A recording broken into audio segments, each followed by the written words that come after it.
sunrise and streaming on crossroadstoday.com. Thousands gathered for a meaningful occasion and tradition. And hidden dangers on your daily route could cost you more than time. Plus, a troubling video surfaces as a mother alleges her autistic son was harmed by a teacher at school.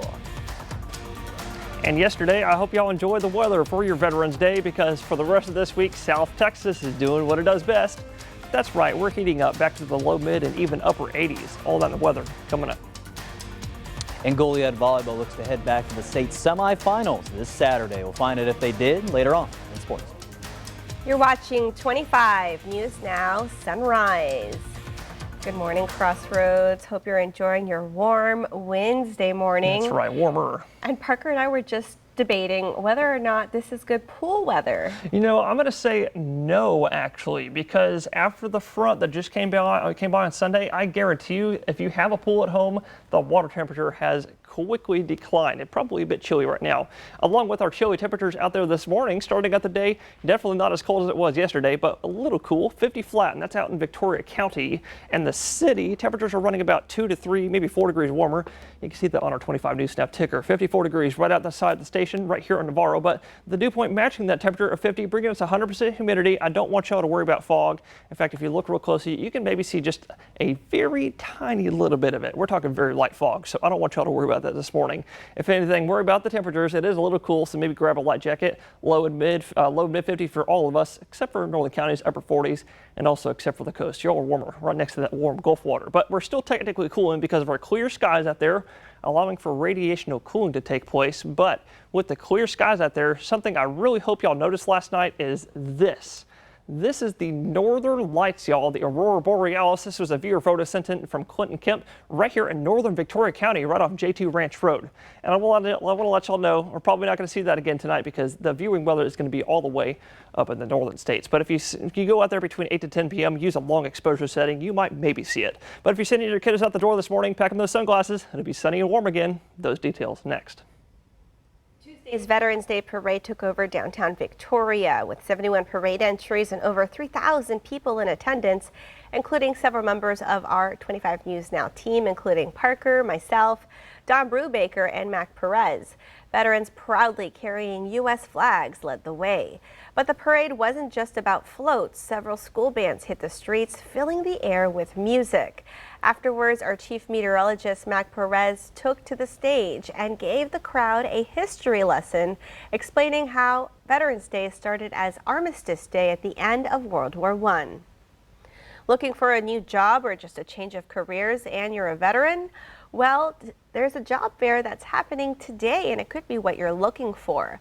The 14th annual Red, White, and U Job Fair will feature about 40 companies and organizations with over 1,000 job openings. The Director of Workforce Solutions of the Golden Crescent says veterans are in high demand in today's job market. Most employers realize that you can get a dependable, a well-trained individual that is committed to staying on the job. The retention is high among veterans. The Red, White, and U Job Fair is today from 9:30 a.m. until 2 p.m. at the Victoria College Emerging Technology Complex. That's at 7403 Lone Tree Road. Dress for success and bring your resume. It's open to the public. Cracks, craters, and potholes. These pesky road hazards do more than slow you down. They can damage your car and hit your wallet. Tuesday, we spotted some trouble at Bridge Street and Trinity Street. If there's a pothole causing havoc on your commute, we want to hear about it. Email us at staff@crossroadstoday.com and let us know if it's causing car trouble or if it's just an eyesore. The House Rules Committee met Tuesday evening to take up the Senate-passed funding package. It extends the government funding through January 30th and also includes a minibus of 3 full-year appropriations bills. It also funds SNAP benefits through the end of next September. The Rules Committee is a necessary step before the legislation can make it to the House floor. The panel creates a rule that will dictate how today's floor debate goes. A Texas mother is demanding justice after her young son, who has autism, was slammed to the ground by his teacher last month. The incident was captured on security video. Our Comana spoke with the mother who says her son was injured following that incident. We want to warn you the video may be disturbing to some viewers. Surveillance video shows a teacher slamming the boy to the ground inside the school on October 30th. The 5-year-old's mother, Guadalupe Rodriguez, tells me her son has autism and is nonverbal. This is trauma that my son and I will carry forever. What went through your head when you saw that video? Without being completely honest, I dropped to my knees and cried because I didn't expect to see that. I wasn't expecting to see my son be treated in such manner. Rodriguez says her son came home limping on the day of the incident. So I immediately knew something was wrong. I took him to the urgent care, and sure enough, he had a fracture and a sprained ankle. She wanted answers, so the next day she went to Wild Peach Elementary demanding the principal open an investigation. That's when she saw the video and asked for more. Footage from less than an hour before shows the same teacher dropping Rodriguez's son, and another video afterward shows a different teacher kicking the boy's hurt ankle, trying to get him to walk. My son was showing signs of distress, and not one teacher stopped to assess my son. Nobody cared. Columbia Brazoria ISD tells KHOU 11 that the 2 teachers involved were fired. Are you relieved that they've both been let go?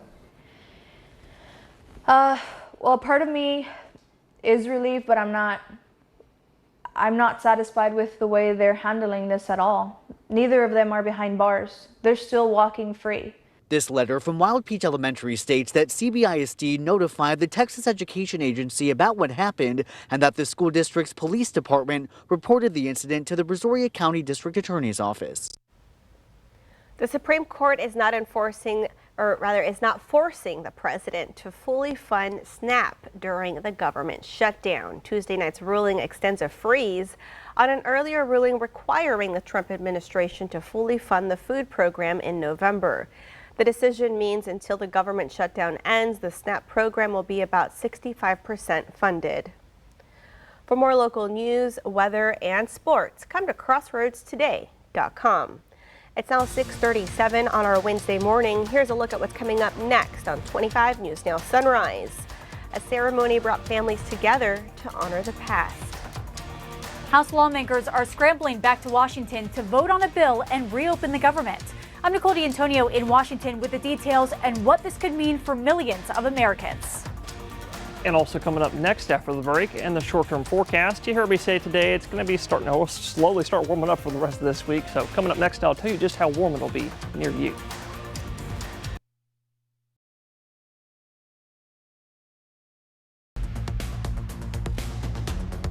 Well, good morning, Crossroads, and happy Weather Wednesday. Well, we're halfway through the week, and well, we're just about halfway through the month of November, but that doesn't necessarily mean we're going to be cool like it's supposed to be in November, because for the rest of this week, we're looking at high pressure returning overhead, and you probably know what that means. It means we're looking at more sunshine. So grab your sunglasses, and I hope you have those packed for the next several days, because we're going to be looking mostly sunny, and you can see that right here in your future tracker from right now, 6 a.m. all the way up until about 3 p.m. I'm thinking today we're going to be looking mostly sunny, not sunny, mostly sunny, because we'll have a few passing clouds out there between now all the way to 3 p.m. because after 3 or 4 p.m.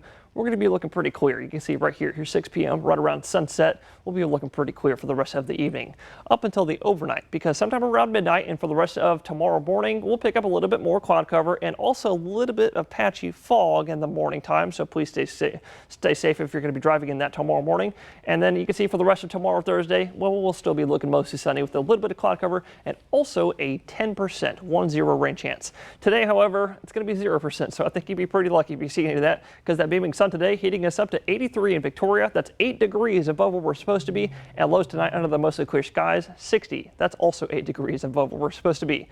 Everyone else today looking about the same. Highs in the low 80s, mid 80s, maybe in our western counties. And overnight tonight, our lows will drop into the low 60s and upper 50s. And if that's not warming up the rest of the week, we're continuing to warm up. And we'll look at all that next. Goliad Tigerettes journey back to the state championship there. It happened again last night in the regional finals as they faced the London Pirates at Rockport Fulton High School. And the Tigerettes, they would win in straight sets, winning 25-15, 25-19, and 25-10 over London. And Addison Yendry, as usual, led the team in kills with 14. Isabel Sanchez helped pave the way, having 35 assists in the victory. And after their big-time victory. We had a chance to talk with offensive star Addison Yendry and Isabel Sanchez and their head coach Jess Odom about how they felt about getting that win last night and how they're going to feel going to the state semifinals. Every single game, I'm hoping I can end the game on a high. I always try to play my best, finish, terminate on every single set I get, so that felt really good, being able to finish the game like that. I think just resetting our minds when we called that timeout, we knew we had to get it together. I think next week we're really focused on not letting the other team get little runs and just staying on top the whole time. Seeing the girls go out there and execute what we've worked on is just, as a coach, you can't ask for better. So momentum can come from anybody. It's not on one single person's shoulders. It's everybody putting in their part. Odom and Goliad will face the Grandview Zebras in the state semifinals Saturday at 4 p.m. at Waco High School. This is Max Williams, 25 News Now Sports.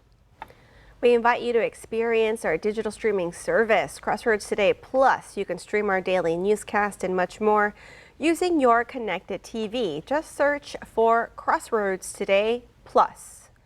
This morning, a possible end in sight for the longest federal government shutdown in U.S. history. ABC's Nicole D'Antonio is in Washington with what this means for millions of Americans as the House prepares to vote. This morning, the government shutdown could soon come to an end as House lawmakers head back to the nation's capital to vote on a funding bill to reopen the government until January 30th.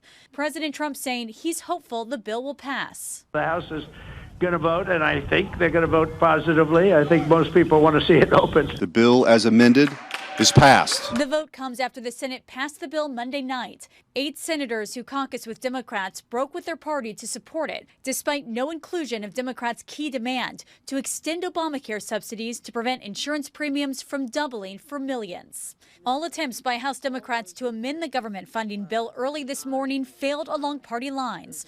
Now, some Democratic leaders are slamming the bill. We're going to tattoo the Republican health care crisis on the foreheads of every single House Republican who dares vote for this bill. In the meantime, many families, including this California mom of 2, are left in limbo. She pays a $282 monthly insurance premium. Now she says that number is skyrocketing to more than $1,000. We are planning on nothing happening because I think that's just in our best interest, is to plan as if they aren't going to pass anything. If the bill does make it through this final hurdle, things will still take time to get back up and running. Agencies will have to call hundreds of thousands of federal workers who have gone without pay back to work. Secretary of Transportation Sean Duffy saying 81 air traffic control centers had staffing shortages on Saturday. On Tuesday, it was just 4. So I think our air traffic controllers are seeing an end to the shutdown and feel more hopeful. Even if all House members make it back to Washington in time, Republicans can only afford to lose 2 votes. Nicole D'Antonio, ABC News, Washington.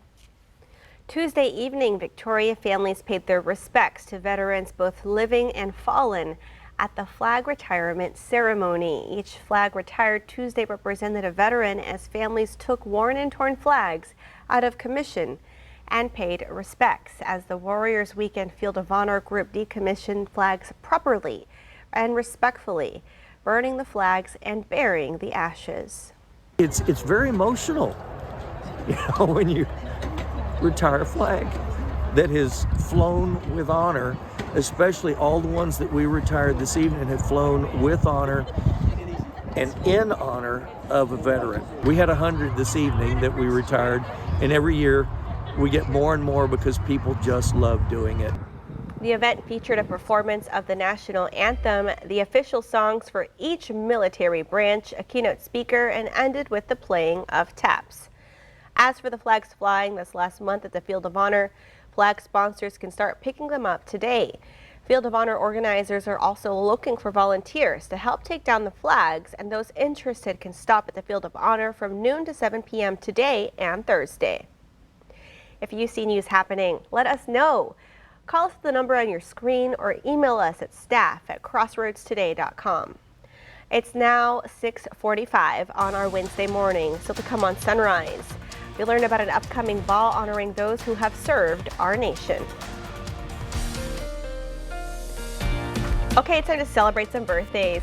Happy birthday to Patricia. Happy 77th birthday to my most beautiful, caring sister. She's not only my baby sister, but my best friend. May God bless and watch over you always. Oh, happy birthday, Patricia. And also happy birthday to Anne Hathaway. She rose to fame with The Princess Diaries in 2001 and won an Oscar for Les Mis in 2012. Anne Hathaway turns 43 today. Happy birthday, Anne. And to see your birthday wish live on 25 News Now Sunrise, you can come to crossroadstoday.com. Just click the drop-down menu, then click the Home tab, and then you'll see Submit Your Birthday Photo. All right, it is 6:46 on our Wednesday morning. Happy birthday if you're celebrating one today. That's right, happy birthday. Stay with us. We'll be right back.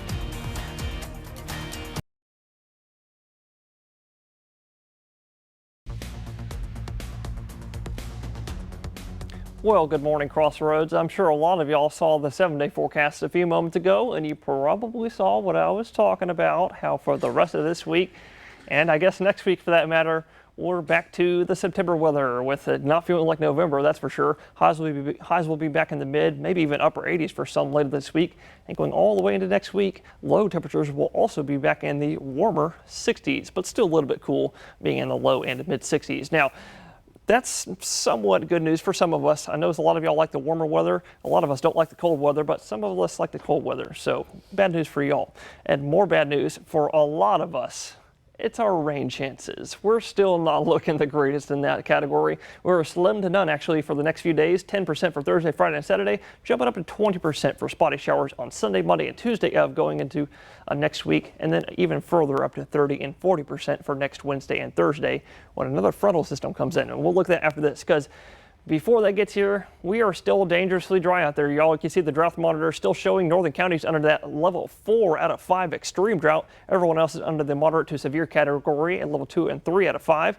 And we still have burn bans in effect. Some of these bans have been in effect since July. So with all that in mind, definitely no burning out there. Not until the burn ban gets lifted, to which we have some hope with this low system coming out of the Pacific. That'll drag another low system a little bit further south and send us a cool front for next Wednesday and Thursday, bringing us a little bit of rain, I think. And we'll look at all of that and more later on Sunrise. I'm now joined by Chester Sackett. He's with the Marine Corps League here in Victoria, our local chapter, and he's here to talk to us about the Marine Corps Ball. Welcome, Chester. Thank you for having me. Well, it's great to have you here, and while you're here, let's learn a little bit about this league. What's the history behind it, and what do y'all do here in the community? So the Marine Corps League was founded, 1923 by Major General Lejeune. It became chartered by Congress in 1937. It's the only Marine Corps chartered organization in the States. Oh, wow. And in the community, we obviously try to focus on providing assistance to Marines and their family, but we'll help any veteran. But our main charge is Marines and their families. And there's a formal name for this chapter. Marine Corps League is the parent, I guess you'd call it. And then we have the Jack Ringgold Detachment 540 here in Victoria. And y'all operate out of the VFW building on Lovis Street. Correct. That's our official business address. But this weekend, you're going to be changing venues for a very special event that's open to all service members. Correct. The Marine Corps Ball, which is going to be held at the Country Club, Victoria Country Club, starts at 5 o'clock, 1700 for the military folks, in celebration of the Marine Corps Ball. Of course, the actual Marine Corps birthday was this past Monday, November 10th, but we're celebrating it on the 15th. And if you've never been to one of these, it's really full of pomp and circumstance. It's a very nice black tie type of event. So if you're a member of the armed forces or a veteran of the forces? You don't have to be a veteran. Anybody can come to the Anyone ball. can come to the ball? Sure, sure. Wow. Sure. Well, if you're in for a fun night with your sweetheart, some dinner, dancing, and just community, being engaged with your community, it's a great time to have. And it's this Saturday. This Saturday. Well, thank you so much, Chester, for all your work in our community, and hopefully you get a lot of ticket sales. I'm sure. We usually sell out the last couple of days out here, right before the ball. It seems we try to sell the tickets and then they wind up selling the last couple of days. Hopefully we'll do a little better this year and get them sold earlier. All right. Well, thank you so much for everything, and We hope it's a successful ball. All right, well, thanks for having us. Appreciate it. All right, well, coming up, don't go anywhere. News to know before you go.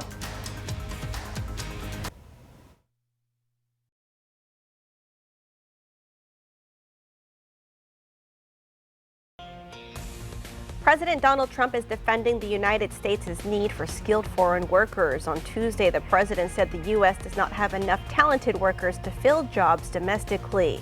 When pressed if the U.S. has the talent, Trump disagreed. Despite his immigration crackdown, the president says the H-1B visa program helps fill a void and allows skilled workers to come into the country. The Mega Millions jackpot is closer to $1 billion after no one matched all 6 numbers in Tuesday's drawing. The jackpot is now $965 million. The estimated cash payout is $445 million. The next drawing will be Friday. In case you were wondering, the odds of winning the jackpot are 1 in 290.5 million. And there may soon be another Kennedy in Washington, D.C. Jack Schlossberg has announced he is running for Congress. He is the grandson of former President John F. Kennedy. Schlossberg is running to replace the retiring Congressman Jerry Nadler in New York. In a video announcing his campaign, the Democrat focused on affordability while criticizing President Trump. A massive settlement has been reached in Kansas following a raid on a small town newspaper in 2023. Marion County will now have to pay $3 million to 3 journalists and a city councilor. The settlement stems from raids conducted by the Marion Police Department at the Marion County Record newspaper and the homes of the paper's publisher and councilwoman. We want to invite y'all to experience our digital streaming service, Crossroads Today Plus.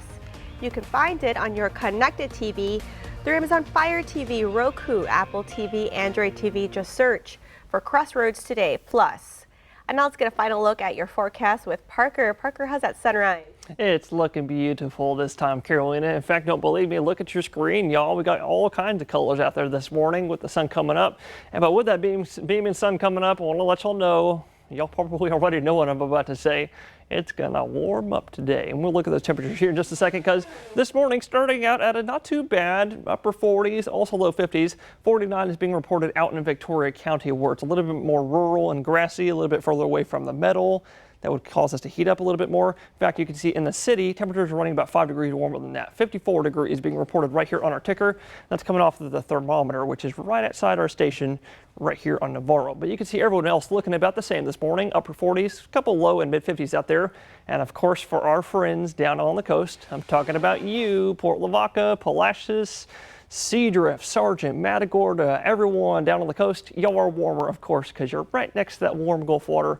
And also you're next to the more southerly winds, which are going to be a little bit breezy today, gusting up to 20 miles an hour, bringing our highs to the low 80s. I'm thinking 81 in Port Lavaca, 80 flat by noontime underneath the mostly sunny skies. So definitely grab your sunglasses if you're headed out the door, because there's that beaming sun right there. Same thing in Victoria, but a bit warmer. I think 83 today, and also a little bit warmer in Cuero. I'm thinking 84 today, but nicer by the evening time. You could see upper 70s by 6 p.m. And after that, we're looking for another lovely evening with temperatures dropping only down to the 60s. So no longer looking at cold or kind of chilly weather. We're looking at actually the opposite, kind of warmer weather for the rest of this week, with highs getting back into the mid and even upper 80s later this week before rain chances slowly rise for next week with another frontal system next Wednesday. And be careful with that fog on your commutes. That's it can right. catch you by surprise. Yes, ma'am. Try to schedule that during a not foggy time. Do that for the next couple mornings.